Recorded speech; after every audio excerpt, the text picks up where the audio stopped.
This is the nature of the mind as it intersects and interacts with the creation, the physical world around us.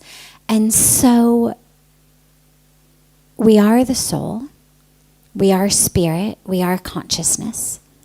And I'm throwing all of these words out not as semantic distinctions, but as different words because you all come from different cultures, and one of them is going to work with you.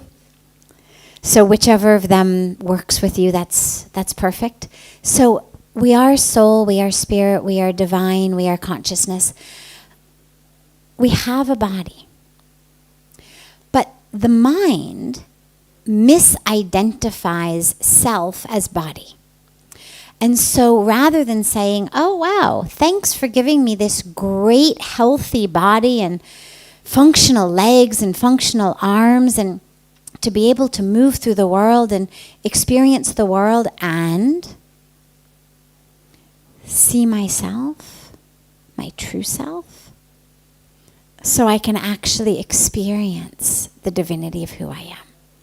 Instead of looking at it like that, of thanks for this body I'm going to use. I'm going to use my arms for one thing, my legs for something else, my brain for something else. Instead of that, we look at it and we say, this is who I am. I am this body. And that is seen as the source of all suffering, is that misidentification. The problem is it's rampant, it's pervasive, it's epidemic, it's everywhere you look, and it's even in the nature of your own mind. So it's not a matter of, well, if I could just, shut off the TV commercials and not see any billboards, and then I'd be okay. It's the nature of the mind. This is when we speak about illusion, about Maya, or samsara. These terms come in when we talk about it because we get pulled into that illusion. We get pulled into that life. And this is where we keep reminding ourselves. This is why we meditate. It's why we come to spiritual places. It's why we do as much of this as we can. It's why we train our minds. The meditation is not just a reprieve. The meditation is not just like a hot bath and now I feel peaceful and calm until I go back to work tomorrow and then I'm going to be all stressed out again. The meditation actually trains the mind. So the more you do it, the more you remember. Like if you were learning to play the piano, the more times you play a song, the easier it is. You get a new job in a new area of town, well, you've got to, look at directions of how to get there. Once you've had that job for a few years, you could drive yourself from home to the office blindfolded, basically. You've trained yourself. It's become your nature. This is why we meditate. It's why we pray. It's why we spend time in spiritual places with spiritual people, doing things like satsang, doing things like arti. It's why we do seva, to remind us that that which I am doing is in service, is not for me. Because usually in most of our lives, my spiritual practice is all inside me. It's when I'm sitting on a cushion or I'm sitting on a mat. And then everything that I'm doing off the cushion, off the mat, in the world, is perpetuating that illusion. So whether it's in my relationships, whether it's in my job, whether it's in my social circles, whether it's in the changing rooms at department stores, trying on clothes, whatever it is, that which I'm doing reinforces this false identity. You are the body, you are your role, you are your title, you are your career, you are your socioeconomic status, you are how that guy in the bar just looked at you. You are, you are all of these things. And this is why we keep bringing ourselves back to our spiritual practice as much as we can. The internal practice and the external practice. It's why we do seva. Whether you can do it full-time or part-time, whatever it is. But we do it to remind ourselves that there isn't this distinction, that which I do also, eyes open off the mat, off the cushion, in the world, that's also part of my spiritual practice. It's not about, how I look in the mirror of the dressing room. It's not about how this person looked at me or that person looked at me. It's not about where I am on the socioeconomic ladder or the social ladder. When I'm doing seva, it's all about service for growth, spiritual growth. Service for others, yes, of course. But service for my spiritual growth as well. And so that's where we do all of these things, to keep reminding ourselves as much as we can. It's why we try to spend time with spiritual people. I mean, if your entire friend circle says, my God, did you gain weight over the weekend? It's going to be really hard to keep being in soul. But if you've got a friend circle that's on that same path, well, that's going to make it much easier. It's the importance we talk about sangha, the people we hang out with. If what they're talking about is your body and how much do you make, and you're going to stay stuck in that. But if the people you're with are on spiritual paths, even if they're paths that are different than yours, it doesn't matter. As long as there's that focus, it's going to be a lot easier.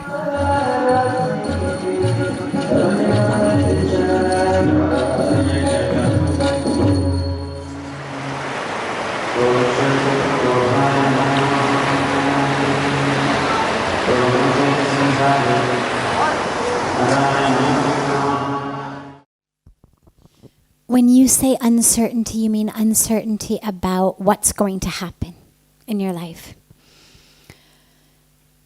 It's a really difficult paradox because we need faith to live. We cannot live without faith. If you don't have faith that your heart's going to keep beating while you sleep, you would never fall asleep. If the doctor said to you, oh my God, you've got this horrible illness that if you're not paying attention, your heart will stop beating, you would have a really hard time lying down and going to sleep. If you didn't have faith that your home was not going to burn down overnight, you'd have a really hard time going to sleep. If you didn't have faith that your loved ones were going to be there in the morning when you woke up, you'd have a hard time going to sleep. Moving through the world requires faith. If you didn't have faith that the pilot got a good night's sleep, wasn't on drugs, wasn't on a suicide mission, you wouldn't get on a flight. We have to have faith to be able to move through the world. If you didn't have faith in the people who built this building that the roof wasn't going to fall on us, we wouldn't sit here. If you didn't have faith in the guys who strung up the fans that they weren't going to, fall down and slice us all up, we wouldn't sit here, or we at least wouldn't turn the fans on. So Every moment of life requires faith. It requires faith in people we don't even know. It requires faith in people who did things that we don't even know when they did them. Who oversaw it? I mean, who was in charge of putting up these fans anyway? Who oversaw the guys? Who made it? You don't know. But we have to have faith or life becomes absolutely unlivable.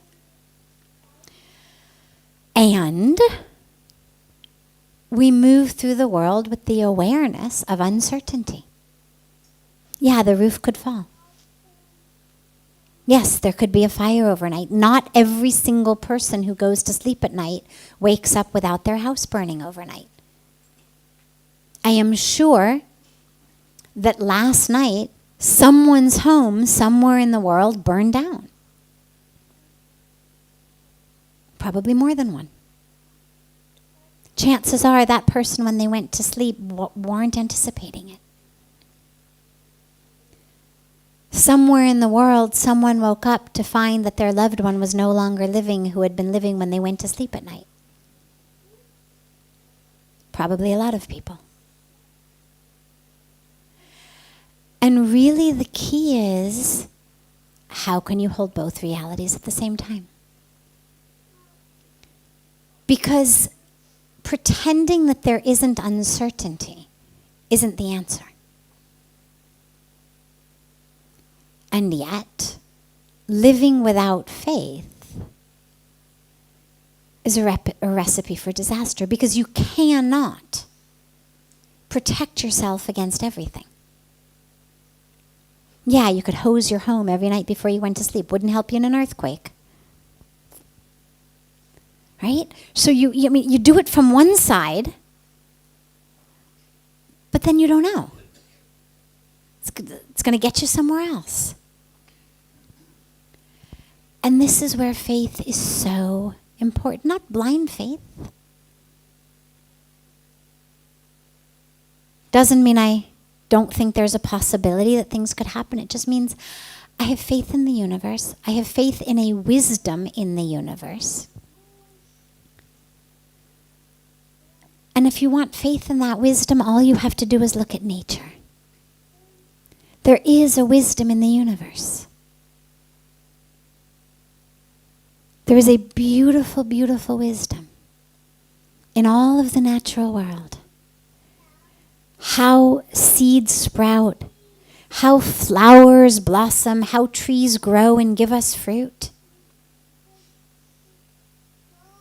How ice melts and gives us a river that irrigates fields and feeds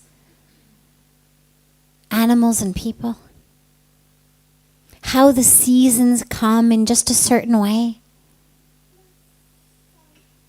And there's an intelligence, because the seeds sprout at the right time of year. They don't sprout in winter when they're going to freeze to death. They sprout in spring.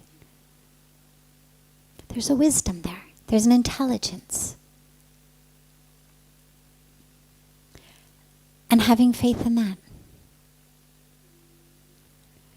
And holding the uncertainty. Holding the awareness that I don't know. But the question then becomes, and really the key is, can I be anchored in something other than what I want to happen happening? And so, for example, you do a project at work, you work really hard on something. It could totally flop. It could get nowhere past your boss's desk even. A colleague could steal it and put their name on it. A loved one could die.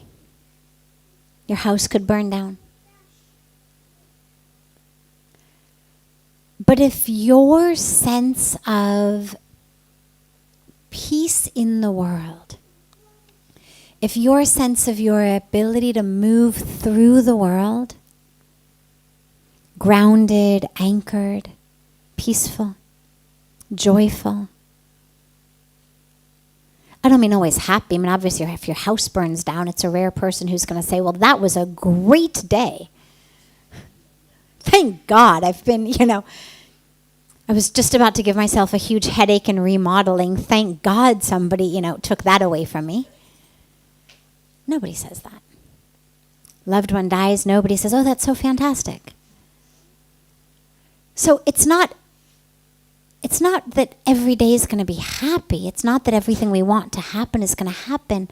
But anchored to a source of joy in life itself, in existence itself, that is able to be sustained even when things are going up and down on the surface. That's able to be anchored and grounded in something much more permanent than our home or our relationships. And that's the only way. Because today or tomorrow or next week, something you don't want to happen is going to happen, I guarantee you. Happens to a lot of us every day. But the question is, how can I not lose myself in that? Because you don't know where it's going to come from next. Everything is uncertain. Will we still be sitting here at the end of this answer, or will the roof have fallen? We have no idea. Will there be an earthquake that, swallows us up? Will there be a flood that drowns us out? We don't know. But we have to be grounded and anchored in existence, in our faith,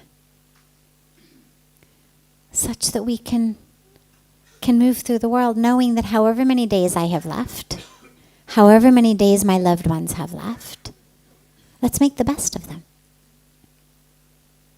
At least let's not complain. Let's not grumble. Let's not fight. Let's help each other, love each other, whatever it may be.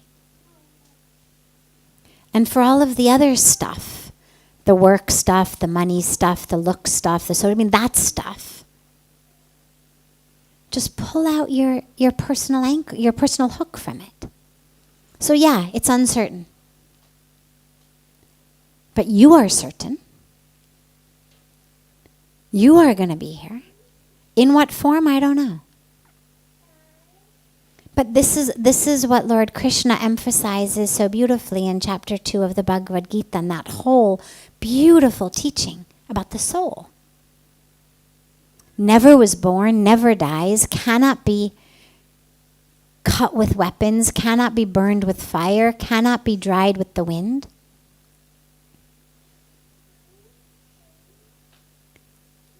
So whatever happens, it doesn't touch the soul. That's certain. And the more anchored we can be in that, then the less impacted we are by that which continues to happen in the not soul part of